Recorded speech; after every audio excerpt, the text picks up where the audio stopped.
Hello, Cancer, Sun, Moon Rising, and Venus signs. Kamusta kayo? Sana po ay nasa mabuti kayong kalagayan. Welcome back po sa Star Tarot. At kung bago kayo rito, welcome din po kayo. Please subscribe, like, share my videos, and leave me a comment kung naka-resonate kayo. Thank you. So, be patient. Okay? All is well. Huwag kayong mag-alala. Okay? All you need to do is to just be patient at marunong maghintay, marunong magpasensya. Kasi always remember that lahat ng bagay, it takes time. Lalo-lalo na yung mga good things, diba? Good things really takes time. Kaya maging pasensyoso at pasensyosa kayo. Huwag kayong matakot, huwag kayong mag-alala, huwag kayong mag-worry. Ialay mong lahat ng yan sa divine universe, okay? Everything is being taken care of by the divine. Kaya wag kayong mag-worry about anything. Just continue on your journey. Ipagpatuloy mo lang kung anong ginagawa mo. Pagpatuloy mo lang kung ano yung mga bagay na kailangan mong pagtuunan ng pansin. Just continue working on that. Pero never ever try to rush everything kasi hindi lahat ng gusto natin ay mangyayari, 'di ba? Sa timeline na gusto natin. Kaya at hindi rin lahat ng gusto natin, 'yun ang makakabuti para sa atin, 'di ba? Kaya matuto tayong magpasensya at marunong mag-antay kung ano yung ibibigay ng divine universe. Sabi dito, you need to put the music back into your life. Kasi baka mahilig kayo sa music. Diba? Maaaring you have a connection with music somehow sa buhay ninyo. At baka for the longest time or baka recently, baka hindi ninyo na yan na pagtutuunan ng pansin. Baka nanineglect nyo na, no, yung music, kumbaga. So, this is paalala sa inyo, 'di ba? Na kailangan mong ibalik yung musika sa buhay mo because maaring it inspires you, 'di ba? Maybe it relaxes you, it suits you. So ibalik mo 'to kasi mahalagang parte ito ng buhay ninyo. And don't let life pass you by. Be among it and live. Okay? Huwag mong hayaan, 'di ba? Don't let life pass you by. Huwag mong hayaan na lumipas lang, 'di ba? Yung ano ninyo, lumipas lang yung um, mga bagay-bagay, mga pangyayari sa buhay mo na hindi man lang ninyo na-experience. Kasi maybe you are still focused on kung ano ang nakaraan. Kaya kung ano man yung nag-unfold sa buhay mo right at this time, parang hindi ninyo nasi-savor, hindi ninyo nai-enjoy, kasi nga, hinahiwala doon ang focus ninyo. 'Di ba? So, tignan natin kung ano pa ang ganap. And by the way, maraming salamat for subscribing. And if you haven't subscribed yet, subscribe na kayo. And also, maraming salamat for not skipping the ads. Malaking bagay po yan sa akin. Thank you. Please click the join button sa baba ng video din kung gusto po ninyo na mag-join sa membership. So, we have change is coming. Sabi ni Archangel Michael sa inyo, I am here to guide you through this exciting transformation. This is a time of joyous opportunities. Okay? Kaya, wag kayong mag-alala, no? Kung mayroong mga pagbabagong magaganap sa buhay mo.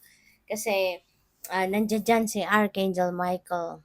Ginagabayan ka kung paano mo ina-navigate ang sitwasyon na to na punong-puno ng pagbabago, masayang pagbabago, 'di ba? Kasi merong iba't ibang klaseng opportunity ng dadating. Merong iba't ibang klaseng opportunity yung mag-a-unfold sa buhay ninyo sa ngayon. And yeah, change is exciting, 'di ba? Change is often beautiful. Kasi kapag may pagbabago, parang binibigyan tayo ng universe, no, ng pagkakataon na ma-reshape natin ang buhay natin, 'di ba? At kapag meron tayong binabago, syempre binabago natin towards the better. Binabago natin towards beautiful change, 'di ba? Hindi naman tayo nagke-create ng pagbabago sa buhay natin na pabalik, paurong. or yung mas lalong ikakasira natin, 'di ba? So walang gano'n. Kaya change is always beautiful. Kaya change is should always be kumbaga welcome sa buhay natin. So you're ready for more. Sabi dito, your career is growing and blossoming. Now is the time to make the changes you have been contemplating. So merong pag-alagwa, 'no? Mas lalong aalagwa ngayon ang karera ninyo, yung trabaho ninyo would be great, 'di ba?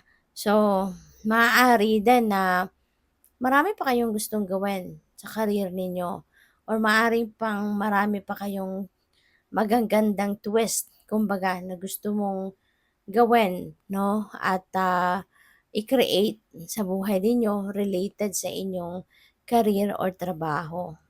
So, sige lang kasi 'di ba, baka meron kayong mga creative ideas ano, that's popping out 'no, sa isip ninyo. So, go for it. Um, Deeper insights are at hand. Your overall plan is good, but the details need work. So, reflect before moving forward. Okay? So, kailangan pa ninyong pagmuni-munihan, 'di ba, yung mga planong naiisip ninyo. 'Wag muna kayong padalos-dalos, 'wag muna ninyong bibiglaing gagawin na, 'di ba, ang mga bagay na 'to. Kailangan mo pang pag-isipan ito. You need to make ano pa, you need to think about it, 'no, longer pa. Maggugulan 'pag anong tawag dito, paggugulan mo pa ng mas maraming oras ang pagdidiskarte, 'no, sa kung ano mang plano na ito. Kasi mas magandang pinag-iisipan, mabuti pinagpaplanuhan, 'di ba? Kasi baka mayroon pa ditong mga iba pang idea na papasok para na mas makatulong, mas lalong ma-improve, 'di ba, yung plano mo. Kaya 'wag ka munang magmadali. So we have make a decision. Are you choosing to prioritize yourself or another in this situation? Accept divine guidance pointing you toward your own joy. You deserve it. Okay? So,